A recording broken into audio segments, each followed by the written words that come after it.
Our next destination in Vietnam is the town of Sapa. From Hanoi City, we travel by train in the evening. We chose to ride a sleeper train so we can sleep during the night while traveling. Recommended to have an earplug in case you're not comfortable sleeping with the background noise from the train. It was my first time to experience a sleeper train and had a good experience.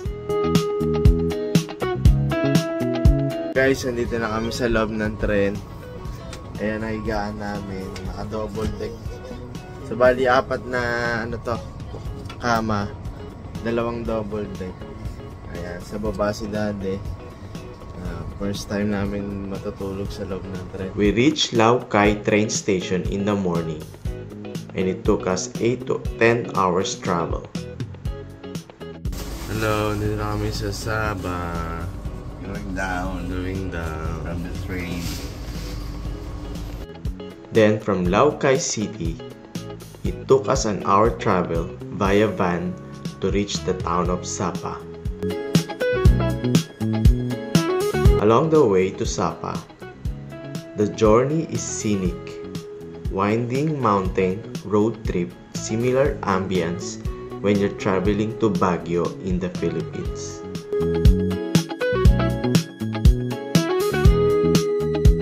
Upon reaching Sapa, we directly drop off to our hotel.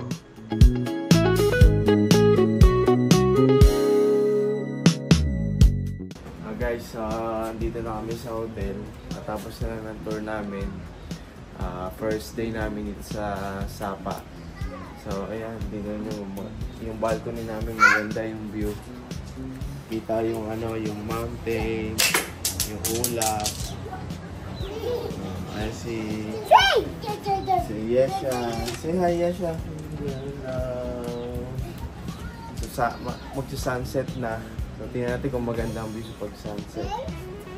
Ganda ng view. Mountain, green na green. Saka malamig pala dito sa taas, sa Sapa. Pero okay lang naman yung lamig. I see the moon!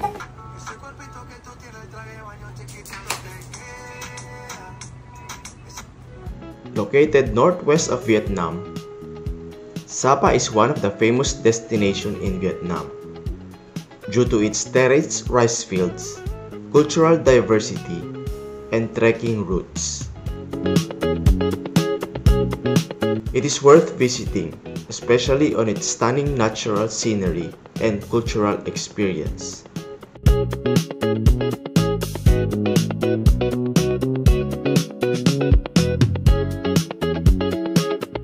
Had to take breakfast first before heading to Fancy Pan, our first trip destination in Sapa.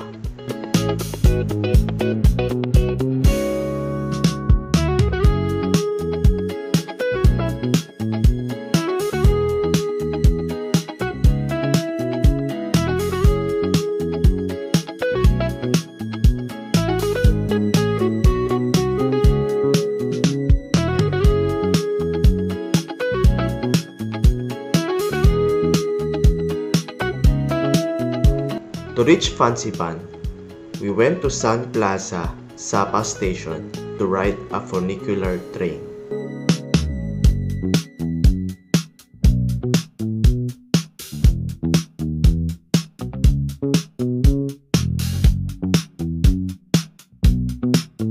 As we walk to reaching the top of the mountain, there are nice backdrop, picturesque gardens, and cultural attraction.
finally reached the cable car station to take us to the summit.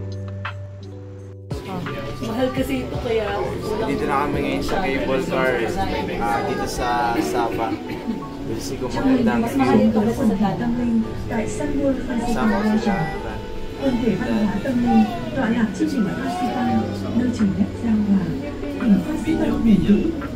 It's said that this cable car system installed is the most advanced for the first time in Asia, and named by the Guinness record as the tallest and longest. Ano na kami sa cable car, yung mga clouds na kami, mataas na elevation. Sa cloud 9 na. Cloud 9 na kami.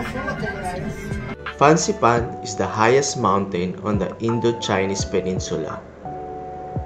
Thus, the sacred convergence of the heaven and the earth, hence its nickname, the roof of Indochina. After we reach the summit, there is a complex of spiritual and cultural sites.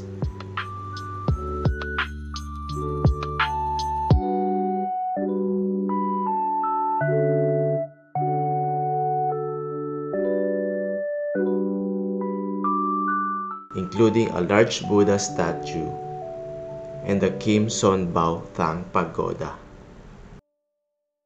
A 10 to 15 minutes ride from downtown Sapa, we reach the Moana Cafe View. This place offers a stunning backdrop scenery. Experience the cafe's Little Valley theme. The atmosphere is designed to feel like a tropical paradise.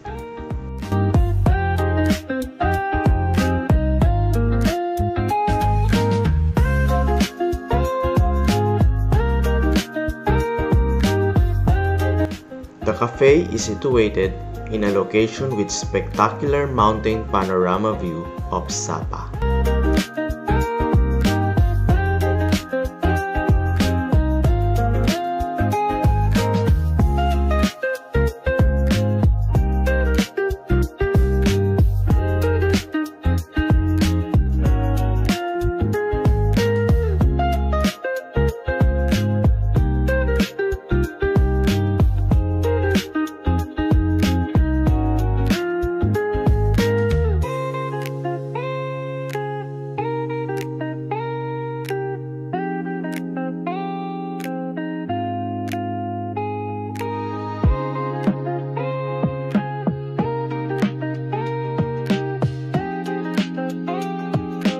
Our final destination in Sapa is the Katkat village.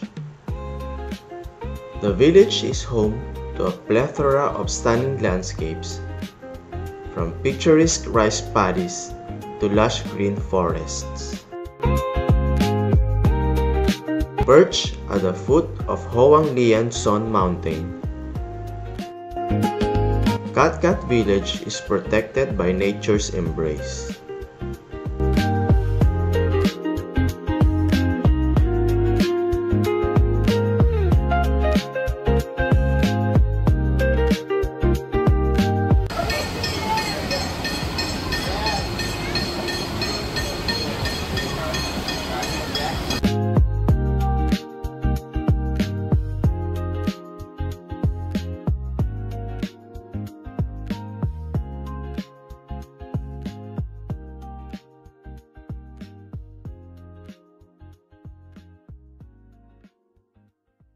Green fields and hills cover the entire village,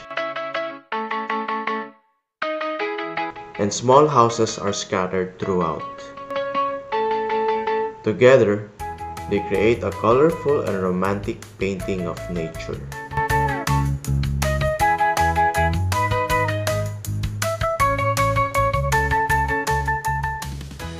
We saw some traditional stilt houses, experienced the local culture, and marveled the stunning scenery.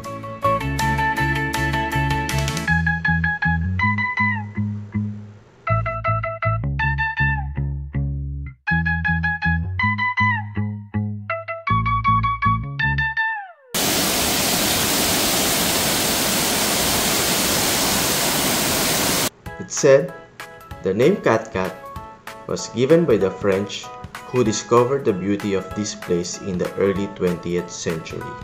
Ganda na place. Daming waterfall. The French named the village after a beautiful waterfall in the area called Katskat.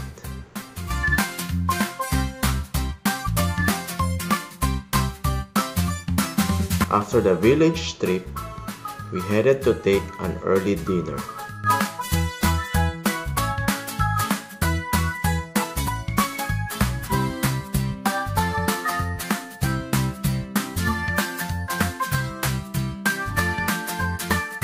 Overall, our Sapa experience is one of the highlights of our Vietnam trip. From first time sleep on a train,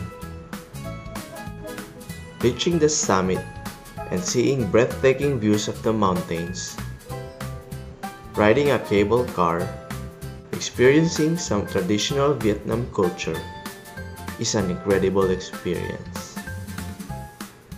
Thanks Sapa, bye for now.